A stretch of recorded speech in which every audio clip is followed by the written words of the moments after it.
If you're wondering which photo editing laptops are worth your money, stick around. After we run through each product, I'll give you my personal take. Would I buy it or would I skip it? No fluff, just my honest opinion. Let's get into it. Apple MacBook Air M4. This thing is so thin it makes my credit card look obese. But surprisingly, the M4 chip handles Photoshop like a total boss without ever making a sound. It's great for editing on a plane until you realize you're stuck with only 2 ports and a screen that's dimmer than my ex. Though that 3-pound weight is a legitimate lifesaver. Would I buy it? Yes, because it's the ultimate travel companion for light editing when I don't want to carry a literal brick in my backpack. Lenovo Slim 7i Aura Edition 2025. The OLED screen on this beauty is so vibrant it'll make your photos look better than they actually are, even if the battery dies faster than a smartphone at a music festival. It's got that fancy aluminum finish that feels premium until you try to use it outdoors and the glossy display starts acting like a high-definition mirror. Would I buy it? Maybe, but only if I'm staying near a power outlet because that gorgeous panel is a total battery vampire. Apple MacBook Pro M5. This beast is faster than my caffeine-induced heart palpitations, and the Liquid Retina XDR screen has enough nits to be seen from outer space. It finally gives me an SD card slot so I can stop losing those tiny dongles, but it costs more than a used car and still has that annoying notch staring at my soul. Would I buy it? Yes, because the sheer power for batch processing raw files makes me forget how much my bank account is crying. Lenovo ThinkPad X9 15 Aura Edition. Lenovo finally ditched the iconic red nipple mouse to give us this sleek 15-inch slab of OLED goodness that weighs less than a bag of flour. The color accuracy is so spot on it's basically cheating at Lightroom, though the $1,999 price tag for a laptop without a dedicated graphics chip is a bold move, Cotton. Would I buy it? No, because while that display is a masterpiece, paying $2,000 for integrated graphics feels like buying a Ferrari with a lawnmower engine. Lenovo Yoga Pro 9i. This monster packs a Core Ultra 9 that eats 4K timelines for breakfast and has a mini LED screen that makes the MacBook Pro look a bit insecure. It handles massive multi-layer edits without breaking a sweat, but the fans sound like a jet engine taking off every time I try to render a simple preview. Would I buy it? Yes, because it's a Windows-powered sledgehammer that actually gives Apple a run for its money in pure creative horsepower. Asus ProArt PX13. This tiny 13-inch beast packs a gorgeous 3K OLED touchscreen that makes every pimple you retouch look like high-definition art. But the 60 Hz refresh rate feels like you're trying to drag your mouse through a bowl of cold oatmeal. It handles heavy Photoshop filters like an absolute legend thanks to that Ryzen AI 9 processor. Yet the battery will literally commit suicide in about 2 hours if you dare to do some actual heavy lifting on the go. Would I buy it? Maybe, because it is the ultimate I'm an artist but I have zero desk space flex, though you'll need to stay tethered to a wall like a hospital patient. Asus ProArt P16. This big boy is basically the PX13's older, more athletic brother with a 4K OLED panel that is so bright it might actually tan your face while you're color grading at 1600 nits.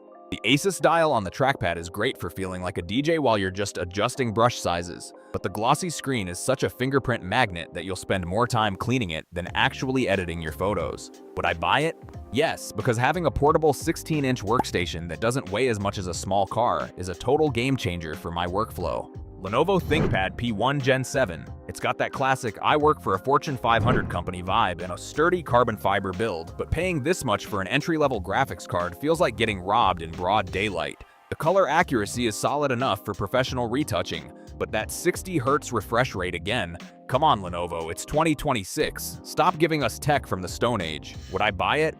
No, because unless your boss is paying for it, the price-to-performance ratio will make your wallet cry for mercy.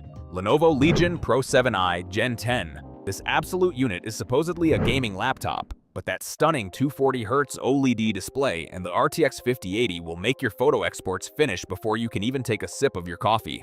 It's got enough RGB lighting to be seen from outer space, and while it weighs 6 pounds, at least you'll save money on a gym membership just by carrying it around.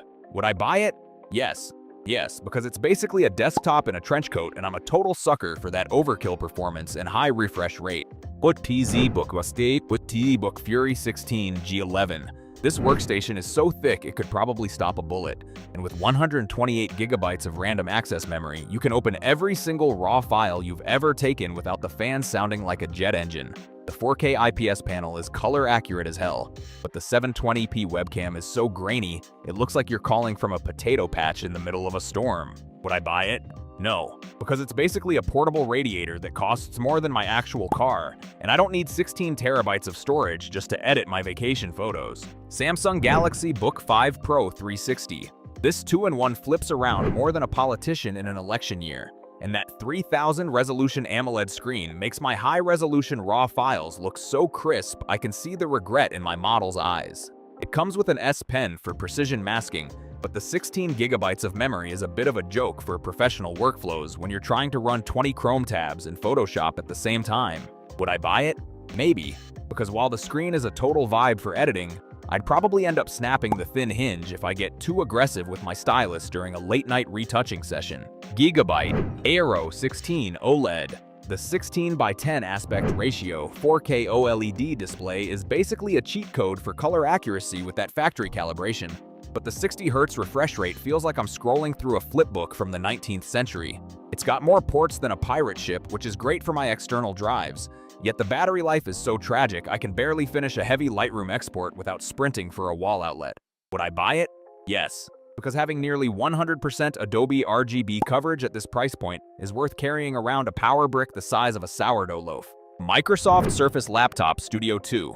I love pulling the screen forward into stage mode to feel like a digital artist, but the fact that the Surface Pen is still sold separately after I've already dropped $2,000 is a special kind of corporate audacity.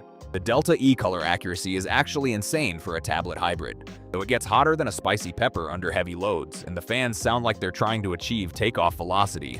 Would I buy it? No, because while the form factor is cool, I can't justify paying premium prices for just okay color gamut coverage when I've got actual professional work to deliver. Dell Precision 5690.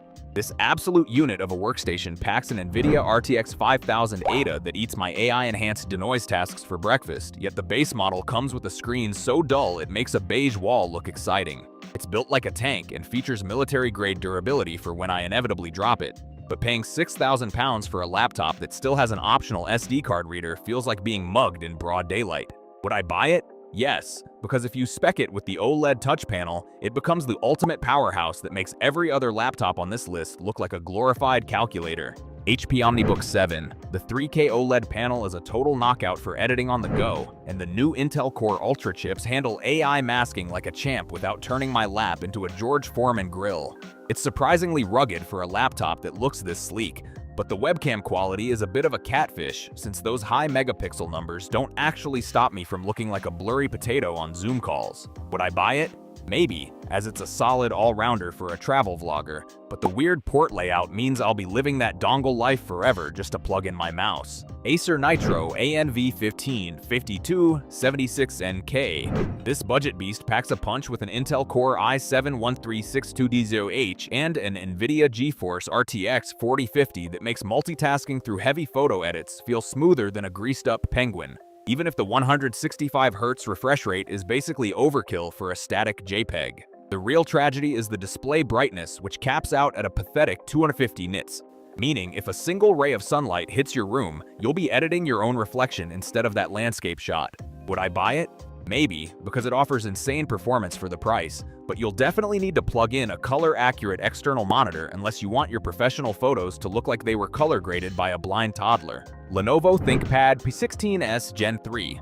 This workstation is a professional's wet dream with a glorious 16-inch 16:10 aspect ratio display that gives you 100% sRGB coverage and 400 nits of brightness so you can actually see what the hell you're doing. While it handles Photoshop like a champ, the 60Hz refresh rate feels like you're scrolling through molasses compared to modern gaming rigs, and it's basically a boring gray slab that looks like it belongs in a 1990s accounting office. Would I buy it? Yes, because the color accuracy and extra vertical screen real estate are literal lifesavers for detailed editing work where you actually need to trust the colors you're seeing. Thanks for watching. I hope this video helped you pick the photo editing laptops for you. If you have any questions, drop a comment below. Links to all of these products mentioned in this video will be in the description.